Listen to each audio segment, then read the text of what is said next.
नमस्कार, स्वागत आहे तुमचं आपल्या यूट्यूब चॅनलमध्ये. तर फ्रेंड्स, आज आपण बनवणार आहोत शेवग्याच्या शेंगाची पातळ रस्सा भाजी. तर हा व्हिडिओ तुम्हाला नक्कीच खूप आवडेल आणि ही रेसिपीसुद्धा तुम्ही एकदा नक्की ट्राय करा. सर्वात सोप्या पद्धतीने आज आपण शेवग्याच्या शेंगाची भाजी बनवणार आहोत. तर सर्वात आधी मी इथे सामग्री तयार करून घेतलेली आहे.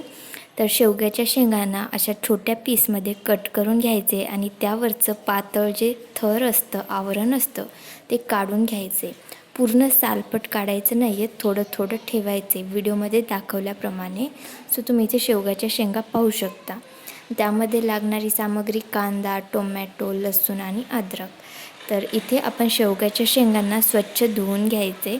नाही धुतलं तरी चालेल, बट मी खाली बसून ते वरचं थर काढले होते ना, त्यामुळे मला धुणं भाग आहे.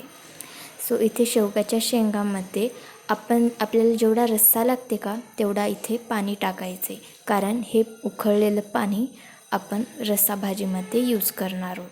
थोडंसं चवीनुसार मीठ टाकायचे आणि थोडीशी हळद. बस हे सगळं टाकून एकदम फुल गॅसवरती उकळी येईपर्यंत उकळू द्यायचे. जर का उकळी आली तर गॅस लगेच बंद करायचे. जास्त वेळ ठेवलात तर हे शेंगा हिळहिळ होतात. तर आता आपण दुसरी तयारी करू. तर या छोट्याशा कढईमध्ये आपण कांद्याला छान परतून घेणार आहोत.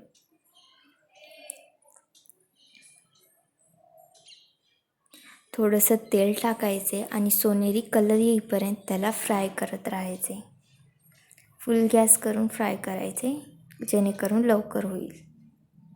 तुम्ही इथे म्हणत असाल खूपच हळूहळू होत आहे, तर माझ्या एका हातामध्ये फोन आहे आणि दुसऱ्या हाताने मी वर्क करते आहे, त्यामुळे मला थोडंसं वेळ लागेल, बट मी व्हिडिओमध्ये पूर्ण दाखवते. ओके फ्रेंड्स, तुमच्या सपोर्टची खूप गरज आहे.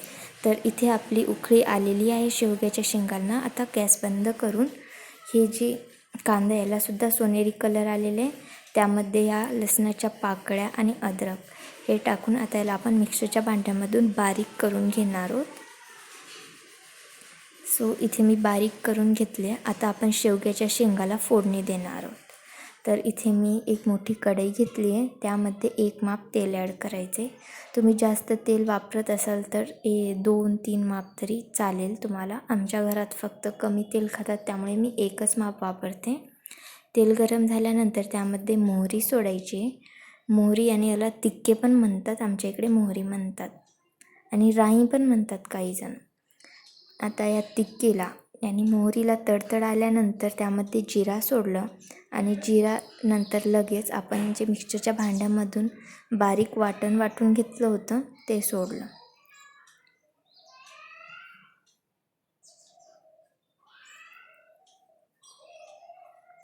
खाली चिटकेपर्यंत त्याला फिरत राहायचे, परतू द्यायचे. सो आता यामध्ये आपण टोमॅटो ॲड केले.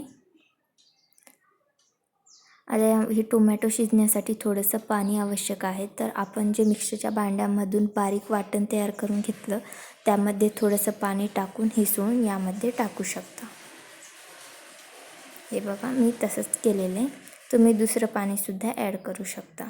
तर हे टोमॅटो शिजू द्यायचे आणि त्यानंतरच बाकीचे मटेरियल टाकायचे.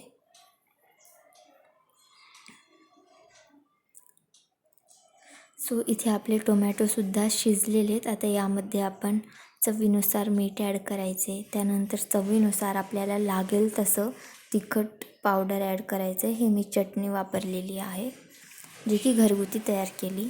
थोडीशी हळद आणि थोडासा घरगुती मसाला. मी काय स्पेशल मसाला वापरत नाही. प्रत्येक भाजीमध्ये आपला घरगुती तयार केलेला हा काळा मसाला असतो.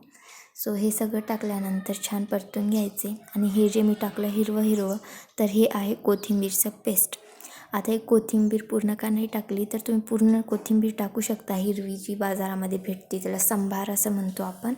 बट आमच्या घरामध्ये भैयालाही कोथिंबीर आली त्याच्या प्लेटमध्ये की त्यानं जेवणच सोडते, त्यासाठी त्याला दिसू द्यायचं नाही म्हणून मी हे कोथिंबीरचं पेस्ट तयार करून टाकले. आणि हे टाकले मी खोबरा कूट. आता हे ब्लॅक का दिसत आहे तर मी आधी खोबऱ्याला भाजून घेत असते. आमच्या घरामध्ये असं ठेवतात बनवून, कारण नॉनव्हेजच्या भाजीमध्ये पण टाकता येते ना. तर खोबऱ्याला छान बारीक बारीक कट करून भाजून घेतले आणि त्याला मिक्सरच्या भांड्यामधून बारीक करून घेतलं, त्यामुळे ते काळं दिसत आहे.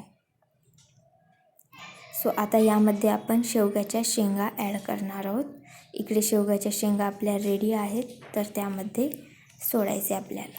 आणि जर का तुम्हाला रस्सा भाजी हवी नसेल तर या मिश्रणमध्ये तुम्ही फक्त शेंगा टाकून थोडा वेळ शिजू देऊन गॅस बंद केलं तरी आपली सुक्का भाजी तयार होते. पण आमच्या घरात सर्वांना रस्सा भाजी हवी असते, त्यामुळे मी पाणी वापरत आहे. तर हे पाणी एक्स्ट्रा नाही, मी तुम्हाला स्टार्टिंगलाच सांगितलं होतं. जे पाणी आपण शेंगा उकळण्यासाठी असते तेच पाणी इथे आपण वापरणार आहोत. ओके.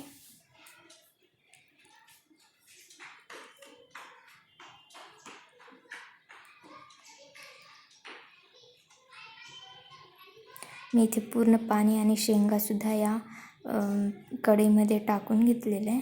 आता याला छान फिरवून घ्यायचं आहे, मिक्स करून घ्यायचं आहे आणि एकदम मंद आचेवरती शिजू द्यायचे. एकदम कमी गॅस करा आणि यावरती एक प्लेट झाकून टाका. नंतर काढून पाहिल्यावर असा साईडने एक थर तयार होत असतो. सो तुम्ही व्हिडिओमध्ये पाहू शकता. असा थर, असा आवरण आलं की समजून जायचे आपली भाजी रेडी झालेली आहे. तर फ्रेंड्स, इथे शेवग्याची भाजी रेडी झालेली आहे. ओके.